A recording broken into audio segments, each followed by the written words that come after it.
Hi, this is Will Dickerson, and I am here to talk about Forsyth, Montana, one of my favorite places on the tour.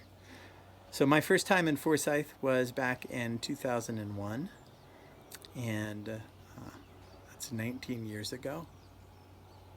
And I remember I was already having a great tour, and I had already just started to fall in love with eastern Montana, and we landed in Forsyth, and we were doing The Tempest, and I was playing Caliban and just kind of running around the stage and acting ridiculous, and we were having a very good time. And afterwards, I was scheduled to stay with a family who had never hosted an actor from Shakespeare in the Parks, and also who had not really seen the shows before that season. And it ended up being the Wolfes. It was Jim and Susan and Jackson Wolfe.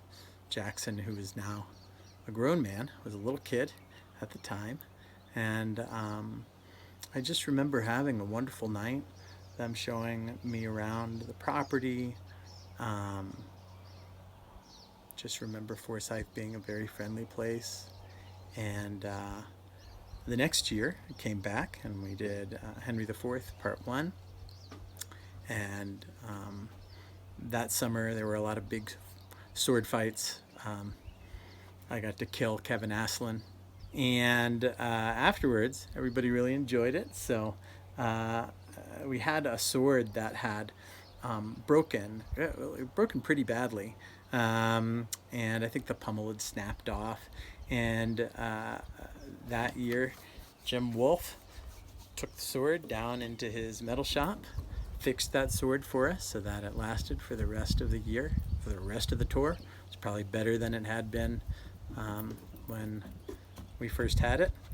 And then we were able to take an old sword that was broken and remanufacture it, and as we were leaving to go back to Chicago, Susan and I stopped through and gave that sword to Jackson as a gift. So it was great. And we would go back and visit every now and then. Kept in touch over the years. I know that Susan started teaching, and this continued to work with Shakespeare in the Parks here and there, and so anytime I'm heading east, if I can, I always jump up and try to head through Forsyth. So might not make it out this summer, but next time I come through, I hope to see everybody. That's all. Thanks.